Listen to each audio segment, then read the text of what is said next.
바람이 불어온 그 밤에 꺼진 했던 조각들이 난 떠올라. 여름 방학 윤성희. 퇴직을 하던 날 나는 이름을 바꾸기로 결심을 했다. 이병자, 그게 내 본명이었다. 마지막 근무를 마치고 남은 명함을 쓰레기통에 버렸다. 도장을 버리려다 따로 챙겨두었다. 한자로 새긴 도장도 하나 있었던 것 같았는데 책상 서랍을 뒤져도 나오지 않았다. 칫솔과 슬리퍼도 버렸다. 이만하면 오래 다녔지. 50이 넘은 뒤로는 언제든 그만둘 수 있다는 생각을 해왔으므로 퇴직을 담담하게 받아들였다. 다만 내 의지로 그만두지 못한 것이 아쉬웠다. 붙고 있는 적금이 만기가 되면 사표를 쓸 계획이었다. 목표 금액까지는 몇 달 남지 않았다. 퇴직을 하고 무얼 할 계획이냐고 묻는다면 세계 여행을 다닐 것이라고 말할 생각이었다. 하지만 아무도 퇴직 후의 계획에 대해 묻지 않았다. 여행이라고는 제주도에 2번 갔다 온 게 전부였고 그마저도 한 번은 출장을 겸한 일이었다. 나는 한 번도 어디론가 가고 싶다는 생각을 해본 적이 없었다. 가고 싶은 나라는 텔레비전에 다 나왔다. 선풍기를 틀고 소파에 누워 사람들이 낯선 나라를 돌아다니는 것을 구경하는 것이 내겐 여행이었다. 솔직히 고백하자면 트렁크를 끌고 공항에 서 있는 내 모습을 상상하기만 해도 무서웠다. 아버지가 목을 매 죽은 이후로 내겐 두려울 게 없었다. 그때 나는 19살이었고 말린 단풍잎을 책갈피로 쓰던 여고생이었고 5남매 중 막내였지만 침착하게 부엌칼을 가지고 와서 아버지의 목을 죄고 있는 끈을 잘랐다. 시체가 된 아버지의 머리가 마룻바닥에 부딪히는 순간 이제 가족은 뿔뿔이 흩어질 것이라는 예감이 들었다. 그때부터 나는 겁나는 일이 없었다. 그보다 더한 일은 없을 테니까. 그렇지만 공항만은 달랐다. 그게 뭐라고? 그 환한 건물이, 수많은 사람들이, 트렁크 바퀴 돌아가는 소리가 나는 무서웠다. 버스 정류장에서 나를 위해 꽃다발을 샀다. 그 정도 선물은 받을 자격이 있다는 생각이 들자 작별 선물 하나 없던 동료들이 야속하게 느껴졌다. 축의금이나 조의금도 섭섭지 않게 냈는데. 아버지가 돌아가시고 오빠들은 집을 떠나고 나는 어머니와 둘이 남았다. 사정을 알게 된 담임 선생님이 근처 중학교의 행정실에 사무보조 자리를 하나 구해주었다. 고등학교를 졸업하기 3달 전이었는데 수업에 들어오지 않아도 졸업을 할 수 있게 처리도 해주었다. 중학교 행정실에서 일을 하면서 야간대학을 다녔다. 더 좋은 대학을 갈 수도 있었지만 일을 그만두는 게 쉽지 않았다.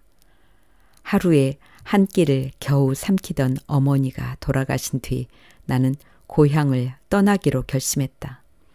그래서 여기저기에 이력서를 제출했고 운 좋게 중학교와 인문계 고등학교와 상업계 여자 고등학교를 소유하고 있는 제법 큰 재단의 학교로 이직을 하게 되었다. 그게 25년 전의 일이었다. 집으로 돌아오자마자 꽃병을 할 만한 것을 찾기 위해 찬장을 뒤졌다.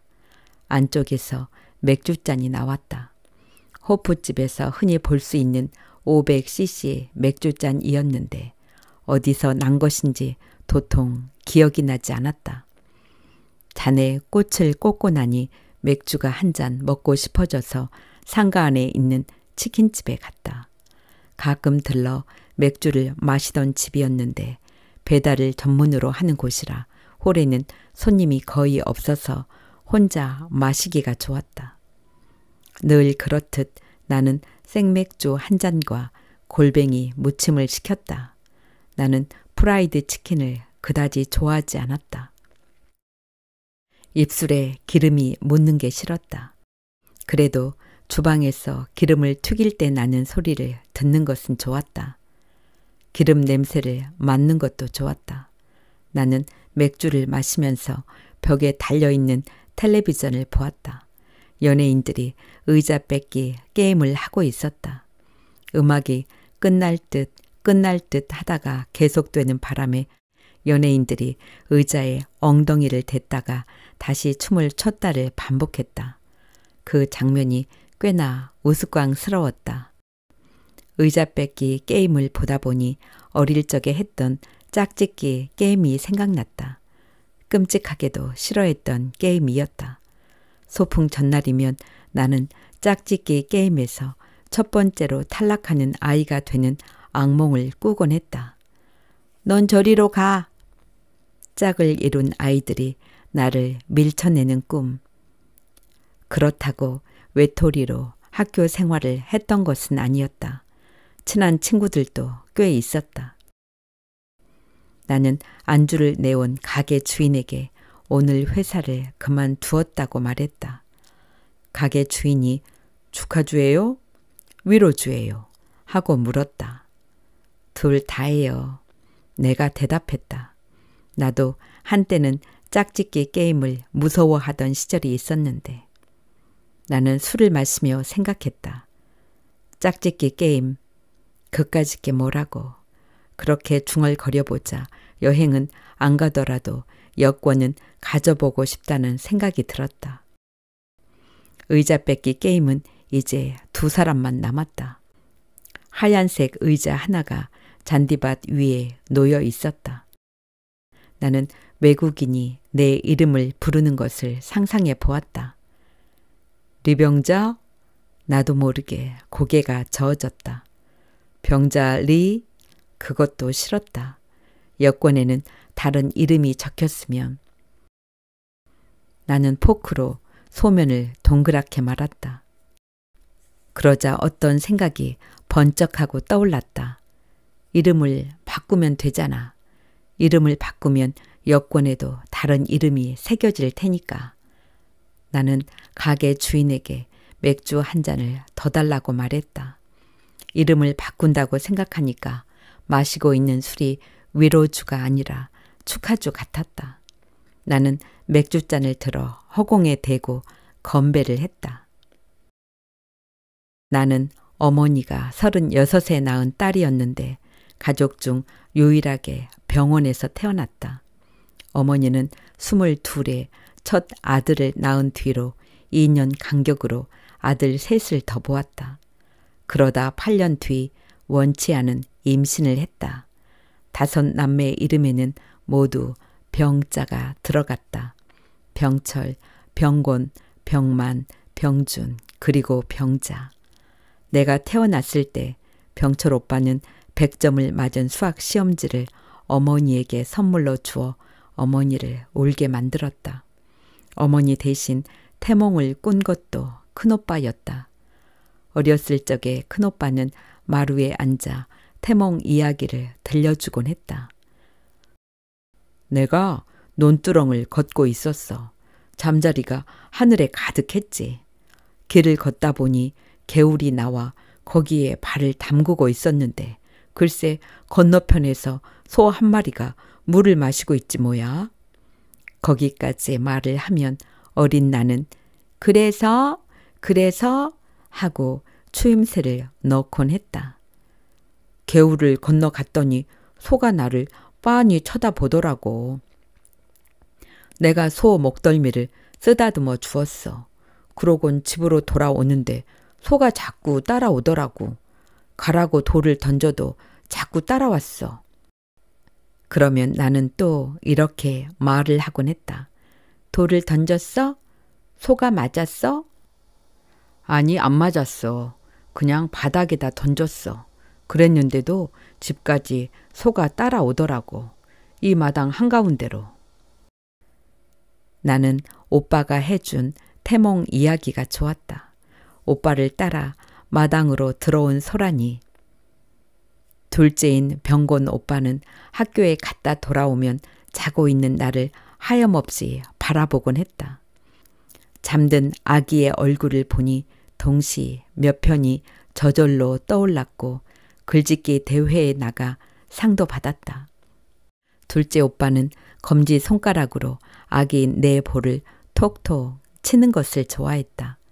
나를 낳고 건강이 나빠진 엄마를 대신해 나를 업어준 사람은 넷째인 병준 오빠였다. 학교에 들어가기 전에 한글을 가르쳐준 사람도, 방학 때마다 탐구생활이라는 학습장을 작성해준 사람도, 그림 일기를 대신 써준 사람도 넷째 오빠였다. 마지막으로 셋째 오빠, 가족 사진에서 오래전 잘려나간 병만 오빠. 나는 셋째 오빠를 생각하면 등목을 하던 장면만 떠올랐다. 뭐가 그리 열이 나는지 셋째 오빠는 자주 등목을 했다. 학교에 갔다 돌아오면 책가방을 마당에 던지고는 우통을 벗었다. 그리고는 내게 소리쳤다. 이리 와, 물 좀 끼얹어. 마당 수도 꼭지에는 녹색 호수가 달려 있었는데 나는 그 호수의 끝을 잡고 오빠의 등에 물을 뿌렸다. 어떤 날에는 오빠 등에 물로 바보 등신 따위의 글을 쓰기도 했다. 그럴 때면 오빠는 이렇게 말했다. 똑바로 해. 팬티에 물 들어가. 한겨울에도 눈이 내리는 날에도 셋째 오빠는 등목을 했다. 군대에 갔다 휴가를 나온 큰오빠는 등목을 하는 셋째 오빠를 보면서 농담처럼 말했다. 너라면 얼음을 깨고 계곡에 들어가는 훈련 따위는 아무것도 아니겠다. 큰오빠의 말처럼 셋째 오빠는 혹한기에도 입술을 가장 잘하는 병사가 되었다.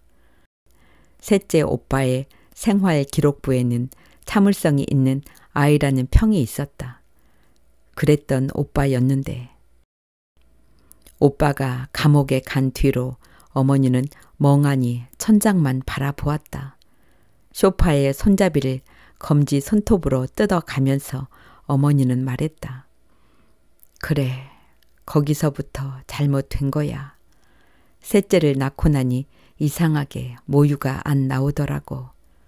어머니는 같은 말을 하고 또 했다. 애는 배고파 우는데 젖은 나오지 않고. 나는 그 말을 10년 동안 들었다. 미치지 않기 위해 나는 어머니가 같은 말을 반복할 때마다 혼자서 끝말 잇기를 했다. 그때부터였나. 1년에 고작 한두 번 찾아와서는 어머니에게 짜증을 내는 오빠들이 우습게 여겨지기 시작한 게 이름을 바꾼다고 생각하니 이제야 오빠들에게 복수를 하는 느낌이 들었다. 만약 누군가가 왜 이름을 바꾸냐고 물어본다면 오빠들과 돌림자를 쓰는 게 평생 짐이었다고 대답하리라. 마음에 드는 이름을 찾기 위해 드라마를 보기 시작했다. 드라마 주인공의 이름과 그 배우의 이름을 노트에 적어가면서 나는 사주에 맞춰 이름을 짓고 싶지 않았다. 장손이라며 장명소에 쌀 2가마니 값을 주고 이름을 지었던 병철 오빠의 삶도 평탄했던 것은 아니었다. 생명선이 길었던 병준 오빠는 40을 넘기지 못했다. 내 운명에 맞는 이름보다는 드라마 주인공의 이름에서 고르는 게 더 나았다. 케이블 채널을 뒤져 종영된 지 몇 년이 지난 드라마까지 보았는데 재미있는 드라마가 생각보다 많아서 밥 먹는 시간도 있곤 했다. 12시가 되면 다 같이 식당으로 몰려가는 게 징그럽다는 생각을 종종 했었으므로 아무 때나 밥을 먹는 생활도 나쁘지 않게 느껴졌다. 그래도 11시가 되면 졸린 건 어쩔 수 없었다. 노트에 이름을 적다 보니 잊고 있던 기억들이 소소하게 떠올랐다. 정민은 중학교 1학년 때 전학을 온 아이의 이름이었다. 드라마에서도 깍쟁이 캐릭터였는데 실제 정미도 그랬다. 내 옆자리가 비어 있어서 정미는 자연스럽게 짝이 되었다. 그 전에 짝이었던 아이는 방학 때 강릉 외할머니 댁에 갔다가 물에 빠져 죽었다. 같은 반 친구가 죽었다는 사실을 개학이 되어서야 알게 된 아이들은 눈이 퉁퉁 붓도록 울었고 모두가 죽은 아이에게 붙이지 못할 편지를 썼다. 반장과 부반장 그리고 짝인 내가 죽은 아이의 집에 찾아가 부모님께 편지를 전했다. 그날 돌아오는 길에 경운기에 치인 뱀을 보았다. 납작해진 뱀을 향해 반장이 침을 뱉었다. 부반장도 침을 뱉었다. 나도 침을 뱉었다. 우리 잊지 말자. 10대 여자아이들은 그렇게 다짐을 했지만 슬픔은 며칠 가지 않았고 죽은 아이는 기억에서 잊혀졌다. 그 아이 이름이 뭐였더라? 영으로 시작되는 이름이었다. 나는 노트에 영희라고 적었다. 영주라고도 적었다가 가위표를 그었다. 새해 짝이 된 정민은 물에 빠져 죽은 아이가 앉았던 의자에는 앉고 싶지 않다고 했다. 차가운 년, 나는 자리를 바꾸어 주었다. 죽은 짝이 공부했던 책상에는 수학 싫다라는 낙서가 되어 있었는데 그걸 보고 난 다음부터 나도 수학이 싫어졌다. 정민은 도시락을 먹을 때 내 반찬에는 손도 대지 않았지. 나는 정미라는 이름에도 가위표를 그었다. 은영이란 주인공은 드라마 속에서도 끝없이 행운을 맞이했다. 타려던 버스를 눈앞에서 놓쳤는데 10분 후 그 버스가 트럭과 정면 충돌을 하거나 전화를 받으려고 잠깐 걸음을 멈추었는데 한 걸음 앞쪽으로 베란다에 올려놓은 화분이 떨어진다거나 그런 일들이 일어났다. 주인 잃은 개를 찾아주었는데 알고 보니 개 주인이 오랫동안 짝사랑을 했던 남자이기도 했다. 나는 그 드라마가 좋았다. 은영의 주변에는 3명의 귀신이 있었다. 엄마와 아빠 그리고 언니. 그 귀신들은 사랑하는 딸의 곁을, 사랑하는 동생의 곁을 지키고 있었다. 그렇다고 귀신들은 엄청난 행운을 은영에게 주지는 않았다. 이를테면 복권에 당첨된다거나 하는 일들. 은영은 여전히 힘든 아르바이트를 하며 학교를 다녔다. 나는 노트에 은영이라고 적고 동그라미를 2번 그렸다. 일주일이 지나자 노트 한 장에 이름이 가득 찼다. 고등학교 때 정교 회장을 했던 아이의 이름이 뭐였더라? 나중에 딸을 낳으면 그런 이름을 지어줘야겠다고 생각한 적이 있었다. 듣기만 해도 똑똑해 보이는 이름이었다는 기억만 나고 이름은 전혀 기억나지 않았다. 그런 이름들이 있다. 듣기만 해도 공부 잘했을 것만 같은 이름. 듣기만 해도 부모님에게 사랑받았을 것만 같은 이름. 나는 노트에 적은 이름들을 하나씩 중얼거려 보았다. 내가 원하는 이름은 뭘까? 듣기만 해도 청춘 같은 이름. 듣기만 해도 운이 좋을 것 같은 이름. 듣기만 해도 긴 머리가 어울릴 것 같은 이름. 아니, 그런 이름은 아니었다. 그래, 듣기만 해도 달리기를 잘할 것 같은 이름. 나는 그런 이름을 가지고 싶었다. 그런데 달리기를 잘할 것 같은 이름이란 과연 뭘까? 나는 10개 이름 후보를 포스트잇에 적어 냉장고 문에 붙여 놓았다. 냉장고 문을 열고 닫을 때마다 노란색 포스트잇이 펄럭였다. 나는 일부러 냉장고 문을 3개 열고 닫았다. 떨어질 놈들은 떨어져라. 그런 심정으로 달리기를 잘할 이름이라면 악착같이 붙어 있을 테니까. 나는 하루 3번씩 후보인 10개의 이름을 중얼거려 보았다. 며칠을 그렇게 중얼거려 보니 혜정이라는 이름이 별로라는 생각이 들었다. 달리기를 잘할 것 같지 않았다. 하루 종일 비가 오던 날 김치전을 부쳐 먹고 막걸리 한 잔을 마시고 나서 나는 우선이라는 이름도 떼었다.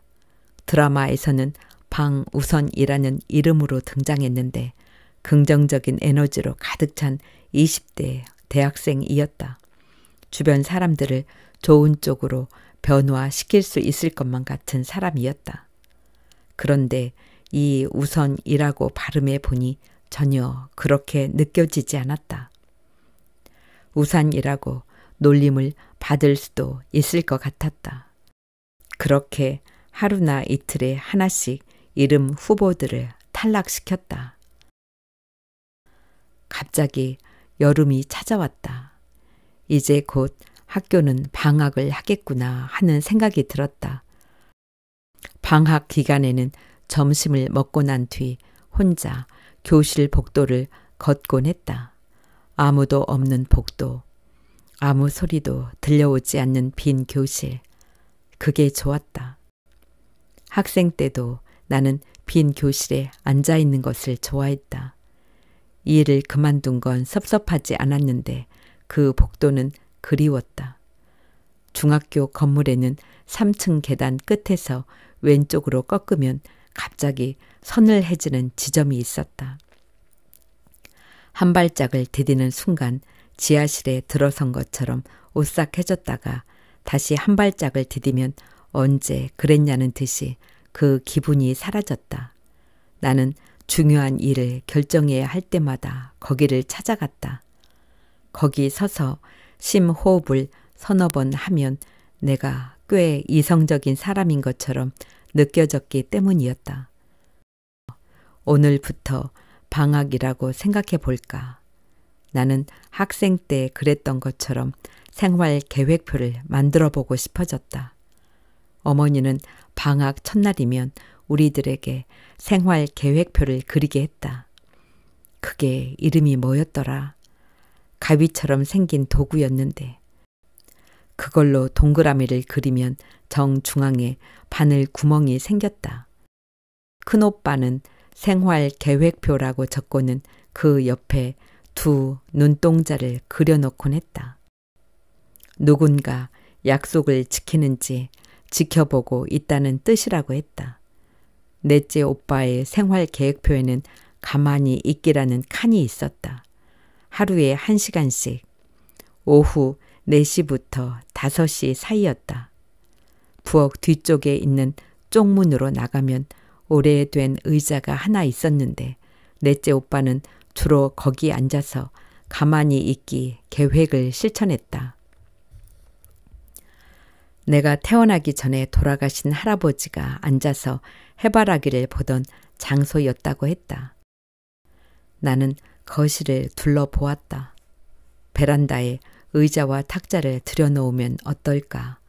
거기 앉아서 책도 읽고 해가 지는 것도 구경하고 또 꾸벅꾸벅 졸기도 하는 장면을 상상해 보았다.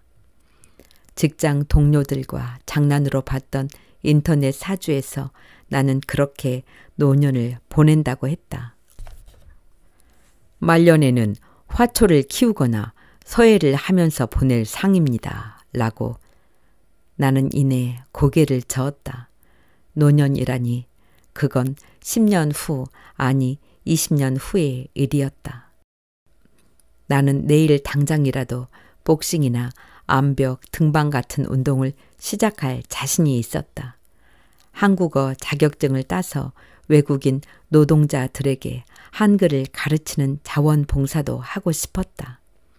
중국어도 배울 것이고 상대성 이론이나 양자역학이 도대체 뭔지 책도 찾아볼 것이다. 스케치를 배우는 것도 꿈이었다. 이미 노트와 연필도 사두었다. 물론 근사한 필통도 바꾼 이름으로 학원에 등록할 것이고 바꾼 이름으로 자격증을 딸 것이다. 나는 오늘이 방학 첫날이라고 생각해 보았다. 나는 맨바닥에 누웠다. 여름 방학이라고 생각하니 마루에 누워 구름이 지나가는 것을 구경해야만 할 것 같았다. 구름은 보이지 않았지만 그래도 구름이 하늘에 있다고 상상을 해보았다. 그만 뒹굴거려. 누군가 내게 그런 잔소리를 해 주었으면. 방학이 끝날 때까지만 이대로 있고 싶어. 나는 풀어 투정을 부리는 말투로 말해 보았다. 늦잠을 자던 나를 깨우던 엄마에게 하던 것처럼. 매주 월요일은 아파트 단지에 장이 서는 날이었다. 나는 월요일이면 장터에 나가 떡볶이와 순대를 사 먹었다. 그리고 노각을 서너 개씩 샀다. 내게 노각을 파는 총각은 노각을 물외라고 불렀다. 어느 지역 말인지는 모르겠지만 노각보다 물외가 더 예쁘게 들렸다. 새콤달콤하게 노각을 무쳐 밥에 비벼 먹으면 여름을 여름답게 보내는 것처럼 느껴졌다. 노각 무침을 비빔국수 위에 올려 먹는 것도 좋았다. 냉국을 해먹는 것도 좋았다. 나는 남은 후보 중에서 은영이란 이름을 떼어냈다. 은영의 행운은 드라마에서나 어울리는 것이었다. 지원과 진명 두 이름만 남았다. 거울을 보고 지원아 하고 불러보았다. 진명아 하고도 불러보았다. 설명할 수는 없지만 둘 다 달리기를 잘할 것 같았다. 나는 냉장고 앞에 서서 입바람을 불어보았다. 힘껏 불었다. 진명이란 이름을 적은 종이가 펄럭이다가 바닥으로 떨어졌다. 이제부터 내 이름은 지원이야. 나는 남은 한 장의 포스트잇을 바라보며 중얼거렸다. 그 순간이었다. 낯선 번호로 전화가 온 것은. 이병자 씨 전화인가요? 전화를 건 사람이 물었다. 이병자. 이름을 바꾼다고 생각한 뒤로 다른 사람 입으로 처음 들어보는 이름이었다. 나는 그렇다고 말했다. 그러자 상대방이 자신의 이름을 말했다. 나예요, 박우석. 너무 오랜만에 들어본 이름이라 나는 단번에 그가 누구인지 떠올리지 못했다. 나예요, 박우석. 그가 다시 한번 말했다. 얼마 전에 결혼식장에 갔다가 우연히 작은 아버지를 알고 있는 지인을 만났다고, 그 사람을 통해 내가 일한다는 학교 이름을 알게 되었다고, 학교에 전화를 해서 사정 이야기를 했더니 연락처를 알려주었다고, 연락처를 받고 전화를 할까 말까 며칠은 망설였다고, 그는 구구절절하게 설명을 했다. 목소리는 쉬어 있었다. 조금만 당황하면 얼굴이 붉어지는 버릇 때문에 고민하던 20대 시절에 그의 목소리가 남아있지 않았다. 혹시 한번 볼 수 있을까요? 그가 물었다. 목소리가 늙었다고 생각하니 이제 와서 얼굴을 보는 게 무슨 의미가 있을까 싶은 생각이 들었다. 그런데도 싫다는 말이 나오지 않았다. 내가 대답을 하지 않자 그가 내일 다시 전화를 걸겠다고 말했다. 혹시 싫으면 전화를 안 받아도 돼요. 그가 말했다. 그를 소개시켜준 사람은 내가 처음으로 일을 했던 학교의 교감 선생님이었다. 나를 예뻐해서 아들만 있으면 며느리 삼고 싶다는 말을 농담처럼 하던 분이셨는데 그와 헤어지게 된 일을 두고 오랫동안 미안해했다. 그와 파혼을 하고 몇 년 뒤 교감 선생님은 지리산 등반을 갔다가 실종되어 보름 뒤 시체로 발견되었다. 방학 되면 전국의 산을 다니는 게 취미였다. 그를 마지막으로 본 것은 교감 선생님의 장례식장에서였다. 부인이 옆에 있어서 나는 그에게 인사를 하지 않았다. 그를 처음 만난 날 로마 경양식집이라는 곳에 가서 함박 스테이크를 먹었다. 세상에 아직까지 그 경양식집 이름이 생각나다니. 가게 이름은 로마 경양식이었는데 벽에는 베네치아의 풍경이 그려진 대형 액자가 달려 있었다. 그는 자기가 다녔던 대학 앞에는 베네치아라는 경양식집이 있는데 거기에는 이런 문구가 적혀 있다고 말해 주었다. 감탄사를 아껴라. 베네치아에 가기 전까지는. 그러면서 자기는 베네치아와 베니스가 같은 곳인지 그때까지 몰랐다고 고백했다. 나는 그에게 오스트리아와 오스트레일리아가 늘 헷갈린다고 말해 주었다. 함박 스테이크를 먹고 우리는 쾌찬차라는 영화를 보았다. 그는 원표라는 배우를 좋아했다. 그해 우리는 많은 영화를 보았다. 그렘린이란 영화를 보고 내게 영화에 나오는 인형을 사준 적도 있었다. 그는 내가 조금이라도 화를 낼 기미가 보이면 이렇게 말했다. 그러지 마요. 길을 걷다가 꽃을 꺾는 아이라도 보게 되면 그 말을 했다. 그러지 마요. 그는 자기보다 어린 사람에게도 늘 존댓말을 했다. 우리는 꽃갈콘이라는 과자를 먹으면서 가장 예쁜 꽃갈 찾기 놀이를 하곤 했다.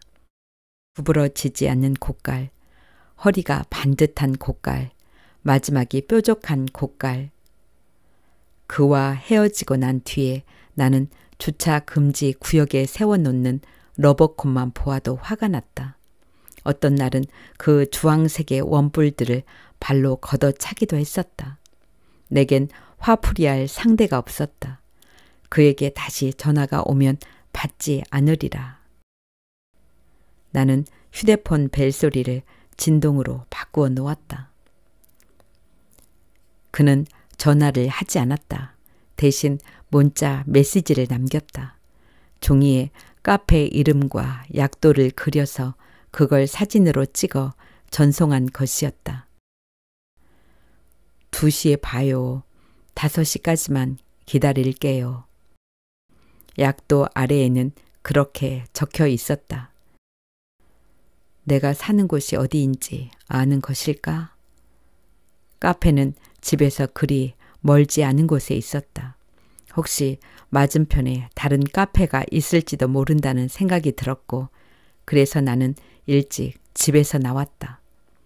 맞은편 카페에 앉아서 그가 오는 모습을 구경만 할 것이다. 걸어갈 수도 있었지만 날이 더워서 마을 버스를 탔다. 2 정거장 후에 내려 카페가 있는 골목길을 걸어보았다.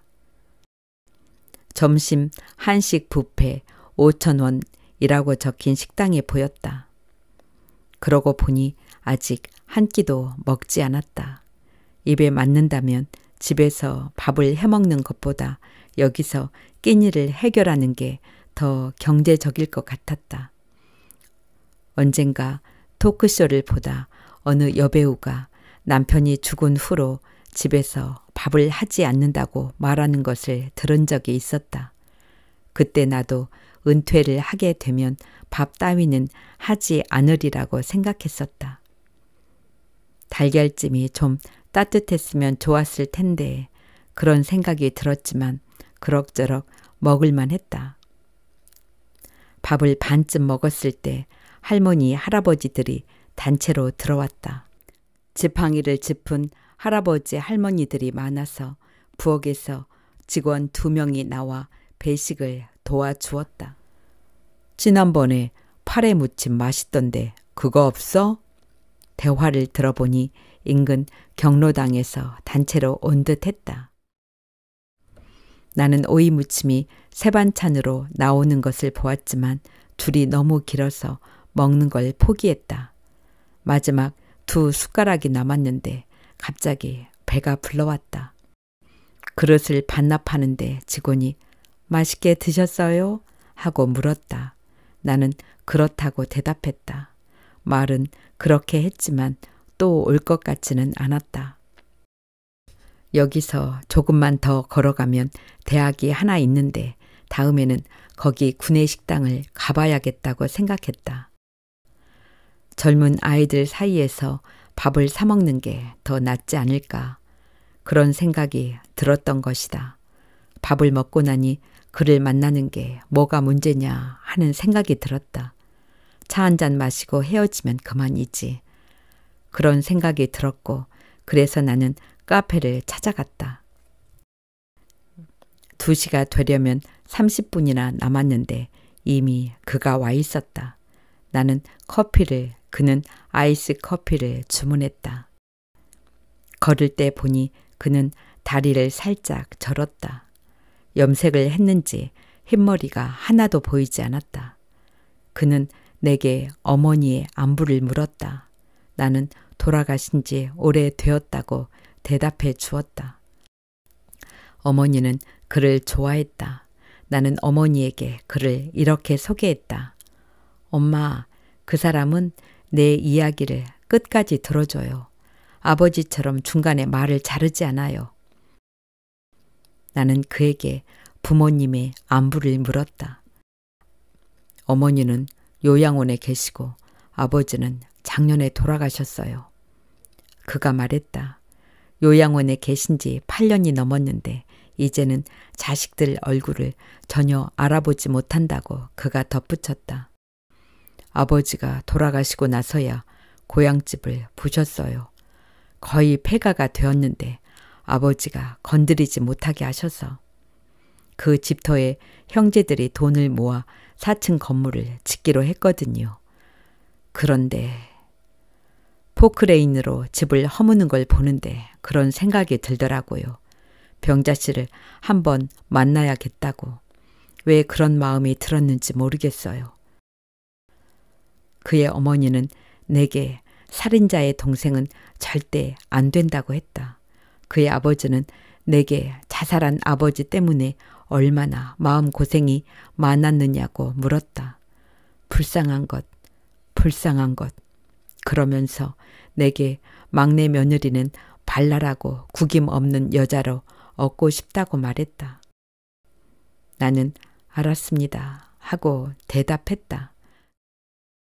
그리고 뒤도 돌아보지 않고 그 집에서 나왔다. 그의 할아버지가 전국에서 가장 솜씨가 좋은 목수를 데려다가 지었다는 집이었다. 터가 좋아서 아들 셋이 모두 좋은 대학을 갈 수 있었다는 집이었다. 나는 그때 그의 집을 나오면서 기도했다. 그가 나를 따라 나오길, 따라 나와 내게 그건 내 잘못이 아니라고 말해주길. 그날 나는 절대 뒤돌아보지 않았다. 앞만 보고 걸었다.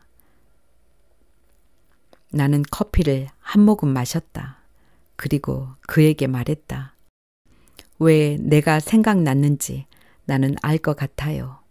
그리고 이제 제 이름은 병자가 아니에요. 지원으로 바꾸었어요. 그는 냅킨으로 유리잔에 맺힌 이슬을 닦았다. 탁자 바닥에 물기도 닦았다.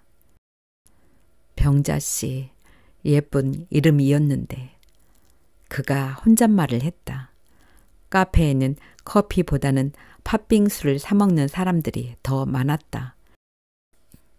나는 화장실에 가다가 팥빙수의 팥은 직접 집에서 만든다는 안내 문구를 보았다. 그래서 카운터에 들러 팥빙수를 주문했다. 단 것이 먹고 싶어서요. 팥빙수를 테이블에 올려 놓으면서 내가 말했다. 그는 말없이 팥빙수를 먹었다. 나는 팥빙수를 먹으면서 어머니가 돌아가시자 고향집을 팔아서 미국으로 이민을 가버린 큰오빠 욕을 했다. 간암으로 죽어버린 막내 오빠 욕도 했다. 창원에서 쌀 국수집을 하면서 그럭저럭 살고 있는 둘째 오빠 욕도 했다. 작년에 손녀 돌잔치를 했는데 나를 초대하지도 않았다고. 그는 내게 부인이 죽은 이야기를 해주었다. 교통사고였는데 부인은 죽고 자기는 살아남았다고. 나는 그가 다리를 저는 것이 사고 후유증은 아닐까 짐작해 보았다. 아들이 하나 있는데 한국이 지긋지긋하다며 스페인으로 떠나버렸다고. 거기서 결혼식을 올렸다는데 자기는 아직 며느리의 얼굴도 못 봤다고. 그는 아내가 죽은 뒤로 편의점 전문가가 되었다고 했다. 병자 씨도 아니 이제 지원 씨라고 했나요? 암튼 밥하기 지겨울 텐데 편의점 도시락 먹어요. 생각보다 맛있어요. 그러다 그가 갑자기 떨리는 목소리로 말했다. 선선해지거든 우리 도시락 싸가지고 공원에 가요. 나는 팥빙수에 들어있는 인절미를 골라 먹었다. 그러고는 탁자 위에 올려져 있는 그의 손에 내 손을 가볍게 올려놓으며 말했다. 그러지 마요. 비가 온다는 일기예보가 7번이나 틀렸다. 태풍이 온다 그래서 나는 소파의 방향까지 바꾸었다. 거실창 바로 앞으로. 아로마 향초도 하나 사두었다. 소파에 앉아 비를 실컷 구경할 마음으로. 그랬는데 태풍은 오지 않았다. 소나기 예보도 번번이 벗어났다. 후두둑 비가 떨어지는 것 같아 소파에 앉아보니 이내 비가 그쳤다. 장터에 야채가게 주인이 바뀌었는지 더 이상 노각을 가져오지 않았다. 물 외라고 말하던 청년도 보이지 않았다. 그는 가끔 문자 메시지를 보냈는데 끓였던 물을 또다시 끓이면 안 된다거나 특정 번호로 전화가 오면 절대 받아서는 안 된다거나 하는 내용들이었다. 나는 답장을 하지 않았다. 나보다 좋은 대학까지 나온 사람이었는데 그런 말을 믿다니. 천장에서 물이 떨어진다며 아래층 남자가 찾아왔다. 남자는 늘어진 메리아스를 입고 있었다. 가슴 한쪽이 훤히 들여다 보일 정도로 늘어난 메리아스를 보니 난닝구라는 말이 저절로 떠올랐다. 난닝구. 사전에 들어가지 못하는 단어들을 보면 왠지 슬퍼졌다. 아파트 현관을 들고 날 때마다 메리아스만 입은 채 담배를 피우는 남자들을 종종 보게 되는데 그때마다 나는 속으로 그들을 비웃곤 했다. 부끄러운 줄도 모르고. 나는 맨발에 슬리퍼를 신고 음식을 나르는 식당에는 가지도 않았다. 야구 모자를 쓰고 택시 운전을 하는 기사들도 싫어했다. 아무래도 원인이 이 집에 있는 것 같아서. 아래층 남자가 말했다. 나는 남자를 따라 아래층으로 내려갔다. 남자는 내가 보는 앞에서 아무렇지 않게 현관 비밀번호를 눌렀다. 2468. 숫자를 외우고 싶지 않았지만 나열이 너무나 쉬워 읽는 게 더 어려울 것만 같았다. 내가 남의 집 비밀번호를 알게 되었다는 사실이 갑자기 불쾌하게 느껴졌다. 거실에는 텔레비전 2대가 나란히 놓여 있었는데 둘 다 화면이 켜져 있었다. 한 곳에는 드라마가, 다른 한 곳에는 배구 중계가 틀어져 있었다. 얼핏 보니 지난 주말에 했던 드라마의 재방송 같았다. 내 기억이 맞는다면 약 20분 후 주인공 여자가 뺑소니 차에 치일 것이다. 남자가 천장을 손으로 가리켰다. 처음에는 여기가 갈색으로 변하더라고. 그러더니 점점 갈색이 이쪽으로 번지더니 어제부터 물이 떨어지기 시작했어요. 물은 거실 형광등 근처에서 떨어지고 있었다. 그 아래 양은 냄비가 놓여 있었다. 어제는 1분에 한 방울씩, 오늘은 30초에 한 방울씩. 남자가 말했다. 나는 냄비에 떨어지는 물을 바라보았다. 남자가 냄비를 발로 건드리며 말했다. 냄비가 하나라. 라면도 못 끓여 먹고 점심엔 사발면을 먹어야겠네. 내가 놀란 눈으로 남자를 바라보자 남자가 농담이라며 웃었다. 그러니 빨리 고쳐달란 말이에요. 그때 작은 방에서 누군가 남자를 부르는 소리가 들렸다. 애비야. 잠깐만요. 남자가 내게 말하고는 방으로 들어갔다. 그러고는 이내 나와 부엌으로 가서는 물을 한 잔 들고는 다시 방으로 들어갔다. 이번에는 한참 걸렸다. 나는 거실을 둘러보았다. 텔레비전 옆 장식장에는 아이들의 사진이 있는 액자가 서너 개 놓여 있었다. 모두 같은 아이였다. 남자의 얼굴과 비슷한 것도 같고 아닌 것도 같았다. 똑 물이 떨어졌다. 냄비를 들여다보니 꼭 오줌물이 고인 것 같았다. 나는 작은 방을 향해 소리쳤다. 당장 고쳐드릴게요. 걱정 마세요. 관리사무소에 가서 사정을 말했더니 누수탐지 전문 업체를 소개해 주었다. 여직원이 오래된 아파트라 그런지 한 달에 한 번꼴로 누수 사고가 발생한다고 말했다. 꼭 여기서 안 해도 상관없어요. 알아보고 더 저렴한 곳이 있으면 거기서 하세요. 나는 알았다고 대답했다. 여직원이 일러준 번호로 전화를 했더니 내일 아침에 방문을 하겠다고 했다. 나는 아파트 단지를 한 바퀴 걸어보았다. 총 2,400세대가 있는 아파트 단지였다. 구조는 모두 똑같았다. 방 2개, 화장실 하나. 내 이름으로 된 첫 번째 집이었다. 빚을 갚는 데만 10년이 넘게 걸렸다. 나는 이 많은 집들에 파묻혀 있는 파이프들을 생각해 보았다. 30년 동안 막히지 않고 터지지 않는 파이프들. 나는 암에 걸려 죽는 건 두렵지 않았다. 하지만 제발 뇌졸중으로 쓰러지는 일만은 없었으면. 갑자기 오메가3가 생각났다.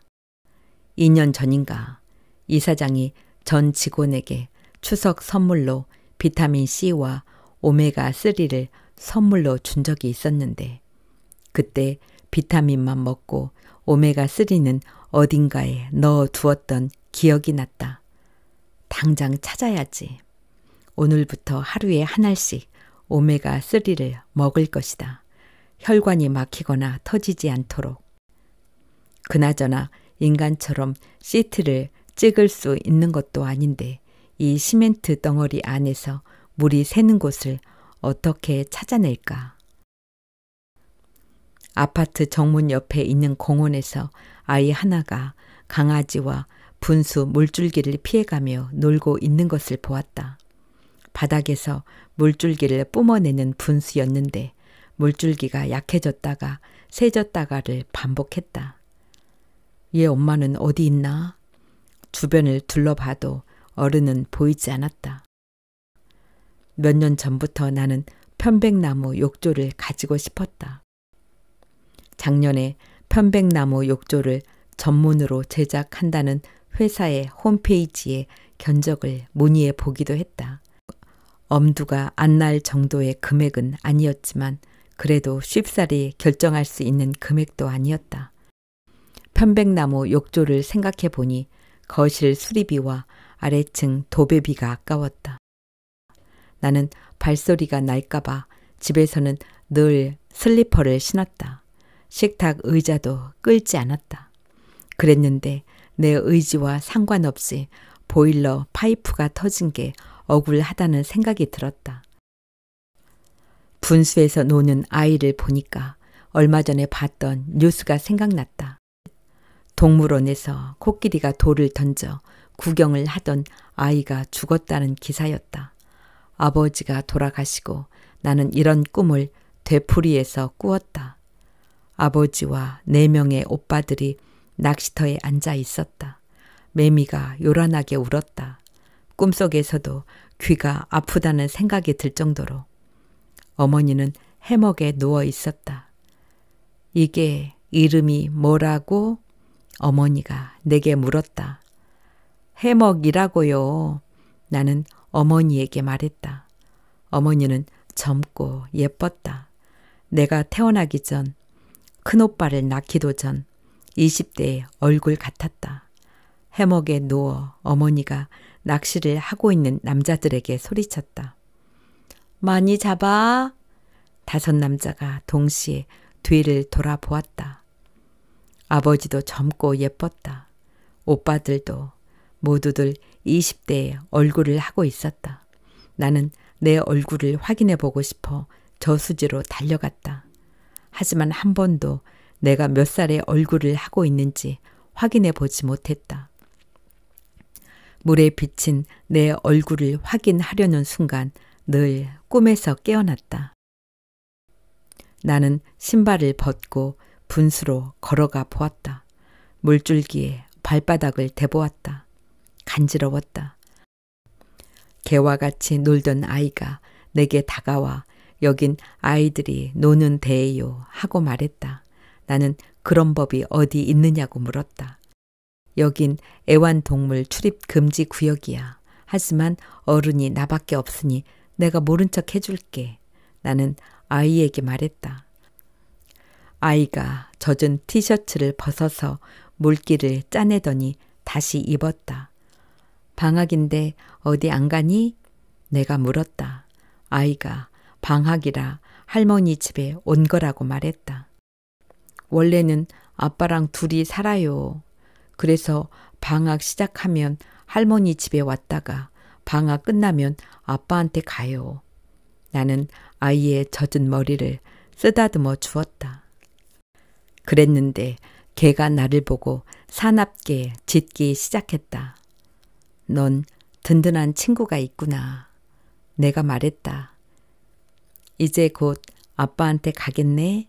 방학이 끝나가잖아. 내 말을 듣던 아이가 갑자기 울먹이는 표정을 지었다. 방학이 끝나면 우리 할머니 슬퍼서 어떻게 해요? 그러더니 갑자기 아이가 집으로 달려갔다. 강아지가 아이를 따라 뛰었다. 나는 달려가는 아이의 뒷모습을 바라보았다. 물이 나오는 시간이 끝났는지 분수는 작동을 멈추었다. 지금 누군가 날 본다면 비도 오지 않았는데 옷이 젖은 걸 이상하게 여길 것만 같았다. 젖은 옷이 몸에 달라붙었다. 속옷이 비칠 것이다.